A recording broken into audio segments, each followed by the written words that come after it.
What is going on, everybody? I am back today with sort of a topic video to discuss something with you guys that I always think is important when big things like this happen, cultural shifts, important moments in media and art consumption in our society that I think directly reflect how we relate to art, how we consume art, all of these different things. And I'm about to talk about something on this channel that I never thought that I would talk about in a million years on my personal YouTube channel, and that is Taylor Swift. And Taylor Swift has released her newest record, The Life of a Showgirl, recently. And the reception for the album early on was not great from a majority of critics. People saying that the lyricism was vapid and hollow, and that it felt like a billionaire, rambling about her struggles and her personal problems. And just a lot of it felt very shallow and devoid of any real emotion. And other outlets and articles like Rolling Stone gave her record 100 out of 100. And there were a lot of different things. The iTunes Music account, who had not posted on social media, on Twitter, I believe, I think they said it was like 3 or 4 years, it had been a while, posted online to talk about the number of streams for Taylor Swift. And I've been watching a lot of videos and consuming a lot of content about it, but I will be forthright with you on here. I'm not a fan of Taylor Swift. I don't, hold any sort of ill will towards people that enjoy her music. I would say a majority of my favorite musicians are female singer-songwriters, women in the music industry, that I just find far superior to her music, but I'm not trying to just compare and contrast in this particular moment. But with Taylor Swift, I feel like for her, she started in the country pop sphere. And for me personally, as someone who consumes music from all different genres and styles, she has always to me been someone who feels like she shifts her career to create a record for whatever is popular in the cultural zeitgeist in that moment. And I think because of the content of her lyricism and things that she writes about, and because of like where she came from and a lot of those things, there are a ton of people in the world that like connect to that because of like the way she approaches music and songwriting and lyricism. And it's just simply not for me. I'm not a fan of her music. I have not been. I've given a lot of her records a shot and tried it over the years, but it's just simply not for me. So you can know that going into this, even though it doesn't really sway my opinion of the situation. But I watched the rollout of this record, and she went on Travis Kelce's podcast, her now fiance, to do the release of the record. And immediately before track lists, before snippets of any of the songs came out, she already had vinyl pre-orders up of every single variant imaginable, all of these different things that you could buy, bundles, these different things, before you even saw legitimate album artwork, a track list, hear even a snippet of a song. And the album's released, gets kind of a tepid reaction, even from the fan base. I saw a lot of people that said they were diehards, that they were completely and totally let down by it. Then a day later, she announces the acoustic versions of her album. She has a movie that I'm not sure what all is incorporated, but from seeing videos in the theater, it seems like a lot of it is just like lyric video sing-alongs. And she has built up this brand for herself. This record came out a year I believe after the release of her last record, which also did not get the most warm reception.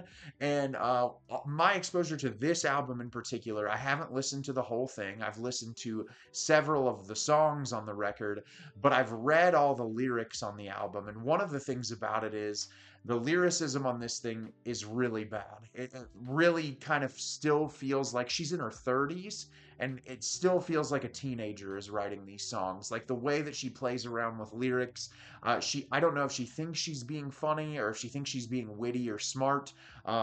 It doesn't come across that way. Then her tone deaf song about Charlie XCX, where she completely misinterpreted Charlie's lyricism on her record and what she was trying to say about her own insecurities relating to other art and how she creates her artwork.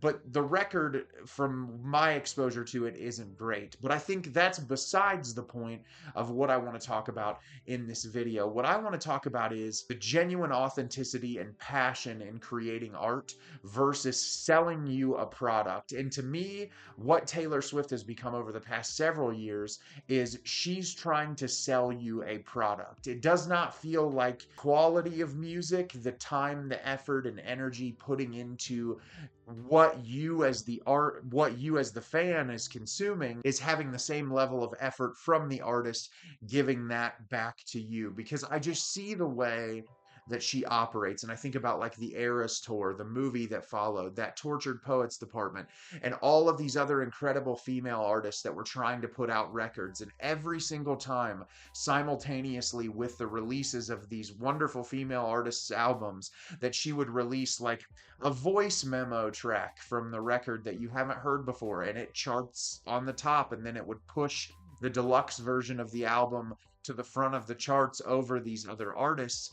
And it almost feels like she's gotten to a point that she's such a big name in the industry that she has almost monopolized the music industry, that when she has music in the space, nothing else is capable of succeeding because of that popularity. And sure, you could say, oh, Nate, she's a music artist, she can do whatever she wants, that she can put out and release whatever she wants.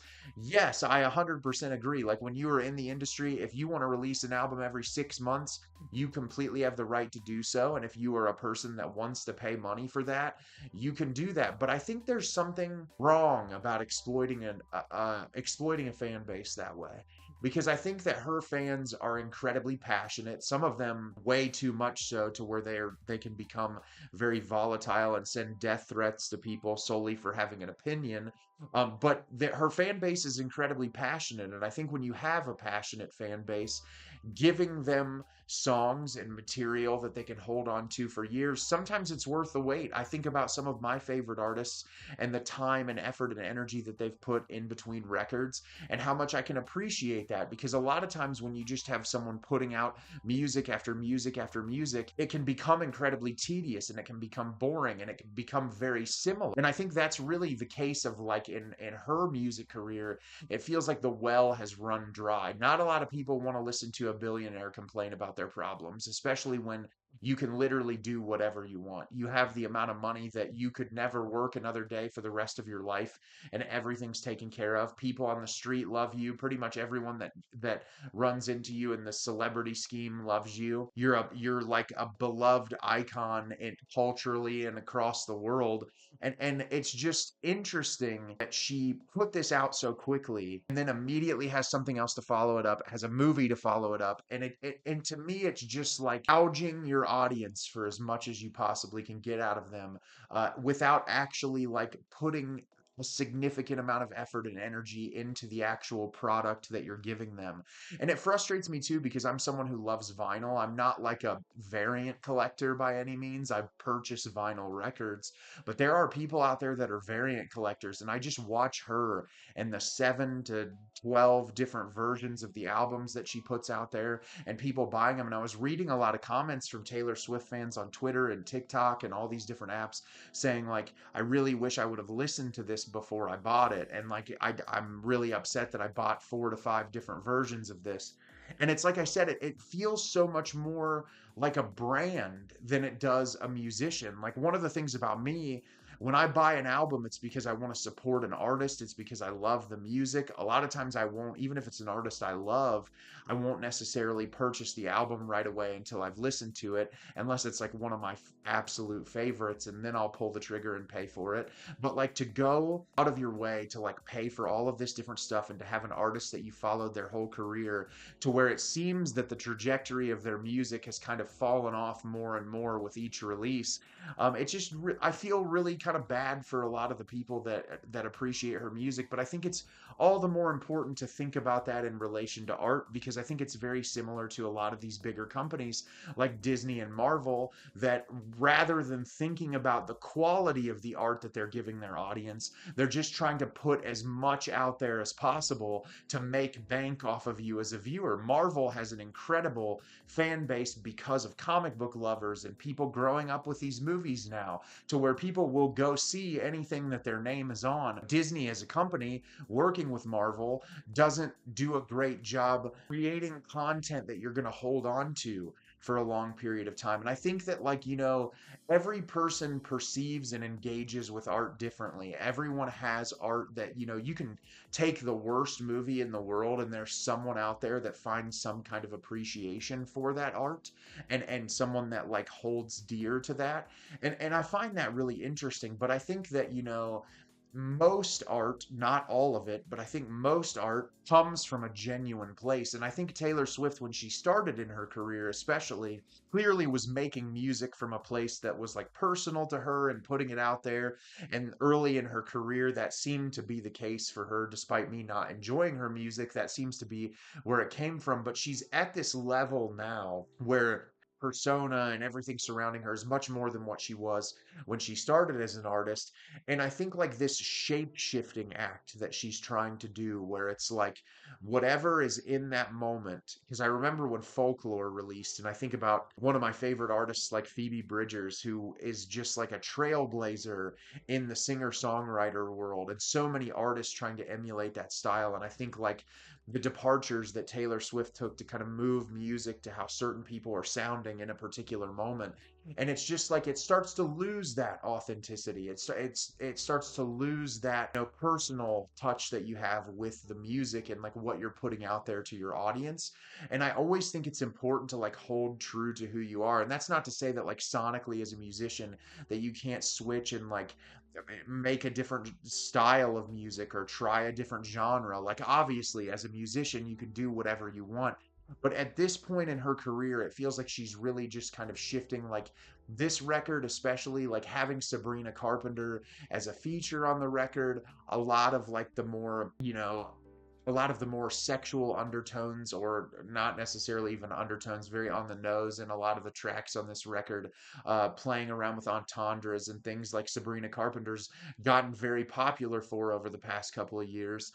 It's just interesting to see that, but it doesn't have the thing I like about Sabrina Carpenter is there her music feels like there's this genuine authenticity into this persona that she has. Like she comes from an acting background, and you can feel it in like the personality and the playfulness in her lyricism, and it really like her brand, it makes sense why her music is the way that it is. But it just feels like Taylor Swift kind of jumping into this other thing to try to bring in, even though you're like one of the biggest artists on the planet, bring in more, listeners to try something else. And, everyone's going to have a different reaction to things, but it really got me thinking about authenticity in art, and artists putting out material that means something to them rather than just rushing something and getting it out to you immediately. And I'm curious what other people out there think, because obviously this is just my opinion.